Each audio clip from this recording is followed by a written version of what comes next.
आरक्षित वर्ग के लिए एक बड़ी खुशखबरी है। कल इलाहाबाद हाईकोर्ट ने साफ तौर पर यह आदेश दिया है कि 69,000 शिक्षक भर्ती में जो एक सूची जारी की गई थी उसको अब 3 महीने के अंदर फिर से जारी किया जाए आरक्षण के नियमों के साथ। हमारे साथ शिक्षक भर्ती संघ के अध्यक्ष हैं विजय यादव। विजय जी, ये बताइए, एक लंबा संघर्ष रहा, बहुत लंबा संघर्ष, कई आंदोलन आप लोगों ने किए, कई बार आप लोग अंबेडकर मैदान में वहाँ पर धूप में ठंड में वहाँ पर रहे, अब इस फैसले को कैसे देखते हैं? देखिए, सबसे पहले मैं भारत समाचार चैनल को धन्यवाद देना चाहता हूं कि आपने लगातार हमारी आवाज़ उठाने का कार्य किया। 2018 की भर्ती है 69,000 शिक्षक भर्ती। 2018 से शुरू हमारा संघर्ष 2024 के मध्य में आकर यहां तक पहुंचा है। जो फैसला माननीय हाईकोर्ट की डबल बेंच ने हमारे पक्ष में दिया है, उसको लेकर हम सभी बहुत उत्साहित हैं और ये उम्मीद कर रहे हैं कि सरकार कम से कम 6 साल बाद ही सही हमारी समस्याओं का संज्ञान लेते हुए इसी ऑर्डर को लागू करके हमारी नियुक्ति करने का कार्य करेगी। और ये समझिए कि इन 6 वर्षों में हम लोगों ने शारीरिक रूप से, आर्थिक रूप से, मानसिक रूप से बहुत कुछ झेला है और लखनऊ की जेल में 2 दिन हम लोगों ने सज़ा भी काटी है इसी भर्ती के चक्कर में और आरक्षण को लेके। और आरक्षण को लेके ये जो मामला था, इस पे माननीय न्यायालय ने बिल्कुल स्पष्ट तौर पे कहा है कि 1 जून 2020 को 69,000 शिक्षकों की भर्ती के लिए जो लिस्ट जारी की गई थी उसमें पूरी तरीके से आरक्षण के नियमों की अवहेलना की गई थी। और इसलिए माननीय न्यायालय ने उस आदेश को, उस जो चयन सूची थी उसको पूरी तरीके से रद्द कर दिया है और ये निर्देश दिया है कि पूरी सूची को दोबारा बनाया जाए और 3 महीने के अंदर आरक्षण के नियमों का पूरी तरीके से पालन करते हुए जो नियुक्तियां हो सकती हैं उन सभी नियुक्तियों को किया जाए। आपको लगता है कि सरकार जो है वो नई सूची को जारी करेगी, ऐसा ना हो डबल बेंच की जो कोर्ट थी उसके चलते वो सुप्रीम कोर्ट में पहुंच जाए? देखिए, हम इसलिए उम्मीद कर रहे हैं कि सरकार हमारे साथ खड़ी होगी क्योंकि माननीय मुख्यमंत्री योगी आदित्यनाथ जी ने 5 जनवरी 2022 को हमारी शिकायतों का संज्ञान लेते हुए हमारे 5 सदस्यीय प्रतिनिधिमंडल से मुलाकात करने के बाद बेसिक शिक्षा विभाग को निर्देशित किया था और 5 जनवरी 2022 को 6,800 आरक्षित वर्ग के लोगों की सूची आई थी, जिसको भारत समाचार चैनल ने चलाया भी था, आप लोगों ने भी इसको कवर किया था सर। तो हम उम्मीद कर रहे हैं कि सरकार कम से कम अब हमारे साथ इनजस्टिस नहीं करेगी और इस फैसले को लागू करेगी और लागू करके हमें न्याय देने का कार्य करेगी। ठीक है, उन्होंने ये कहा है कि दूसरी सूची को 3 महीने के भीतर में जारी किया जाए।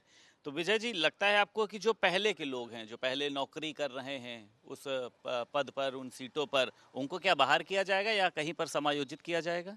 देखिए, एक ये हाइप बनाई जा रही है कि तमाम लोग बाहर हो जाएंगे, जबकि हकीकत में ये है कि जो सही तरीके से चयनित हैं, जब ये लिस्ट रिवाइज्ड होगी ना तो वो फिर अपने स्थान पे चयनित हो जाएंगे। बाहर सिर्फ वो लोग होंगे जो अनैतिक रूप से संविधान के प्रावधानों का उल्लंघन करने के बाद चयन हुए थे, उनका चयन निरस्त होगा, वो बाहर जाएंगे और वो अपनी लड़ाई लड़ने के लिए स्वतंत्र हैं। वो सुप्रीम कोर्ट चाहे जहाँ जाएंगे, जो फैसला माननीय न्यायालय का है, कोई जो बेसिक शिक्षा नियमावली हमारी, जो आरक्षण सेवा की प्रावधान है हमारे उत्तर प्रदेश में, उसको कोई नहीं बदल देगा।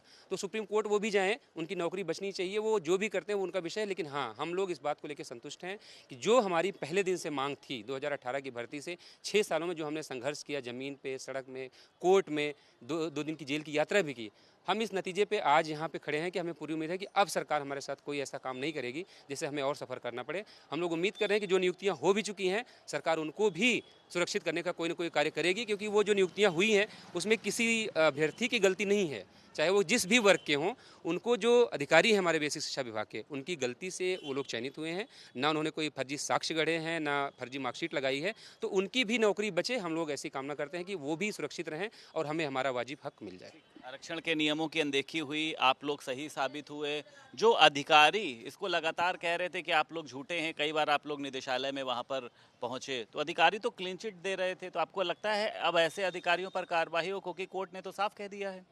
देखिए, हमारे सूबे के जो मुख्यमंत्री हैं, मैं एक बात आपके कैमरे के सामने कह रहा हूँ, उत्तर प्रदेश ही नहीं पूरे भारत में पहली बार ऐसा अवसर आया कि किसी मुख्यमंत्री ने अपनी सरकार की गलती मानते हुए ये कहा कि हाँ, प्रक्रिया में गड़बड़ियाँ हुई हैं। और उन्होंने 5 जनवरी 2020 को उस गड़बड़ी को सुधारते हुए 6,800 लोगों की लिस्ट भी निकाल दी। लेकिन ये वो अधिकारी थे जो नहीं चाहते थे कि हमारा भला हो, इसलिए ये मामला आज तक पेंडिंग रह गया। हमें पूरी उम्मीद है कि माननीय मुख्यमंत्री जी जब भी इस मामले का संज्ञान लेंगे, और चूंकि अब तो पूरा देश देख रहा है, जो माननीय न्यायालय ने कह दिया, अब उसके ऊपर कौन जाके कहेगा, अब तो माननीय मुख्यमंत्री जी तक ये बात जाएगी और हम पूरी उम्मीद कर रहे हैं कि जो दोषी लोग हैं वो बख्शे नहीं जाएंगे। और हमारे यहाँ तो बुलडोजर की भी प्रथा है, हो सकता है जो दोषी अधिकारी हैं उनके यहाँ तक बुलडोजर पहुँचे। इस पर राजनीति भी होने लगी है। अखिलेश यादव ने साफ तौर पर कहा है कि मैं तो लंबे समय से कह रहा था कि आरक्षण के नियमों की अनदेखी हो रही है और अब जो नई मेरिट लिस्ट बनाई जाएगी उस पर हम लोग भी ध्यान रखेंगे कि किसी तरीके की गड़बड़ी ना हो। देखिए, एक सजग विपक्ष के रूप में ये बहुत ही सराहनीय बात उन्होंने कही है। हम सभी खुश हैं इस बात को लेके कि विपक्ष कम से कम आज 6 साल बाद ही सही हमारी तकलीफ़ों के साथ खुद को जोड़ कर देख रहा है। साथ ही साथ मैं एक जानकारी आपको और दे दूँ कि सूबे के जो उप मुख्यमंत्री हैं और ओबीसी समाज के बड़े नेता केशव प्रसाद मौर्य जी ने भी इस मामले का संज्ञान लेते हुए हम सभी छात्रों को बधाई दी है और उन्होंने हमारे संघर्ष को सराहा है और हमें पूरी उम्मीद है कि वो भी इस मामले में मध्यस्थता करेंगे और हमें जल्द से जल्द नियुक्ति पत्र मिलेगा। एक आखिरी सवाल विजय, अब तो हालांकि आप लोगों के लिए खुशखबरी, तो आपको ऐसा तो नहीं लगता है कि कहीं पर अब किसी भी तरीके का कोई पेच फंस सकता है जो 69,000 जो या तो नौकरी कर रहे थे या फिर कोर्ट को लेकर, कि आप लोग संतुष्ट हैं कि अब आप लोगों की तपस्या सफल हुई और अब 3 महीने बाद जो मेरिट लिस्ट जारी होगी उससे आप लोग नौकरी पा सकेंगे? देखिए संदीप जी, 640 दिन हम लोगों ने लखनऊ की सड़कों पे लगातार यहाँ पर संघर्ष किया और आप भी उसके साक्षी रहे हैं। तब सरकारें हमसे ये कहती थी कि अभी हमारे पक्ष में जजमेंट नहीं है। आज हाईकोर्ट की डबल बेंच में 2 विद्वान न्यायाधीशों ने हमारे पक्ष में फैसला लिख दिया है और हम पूरी उम्मीद कर रहे हैं कि सरकार किसी वर्ग विशेष की नहीं होती है। हमने भी सरकार को वोट दिया, सबके वोटों से ये सरकार चुनी गई है।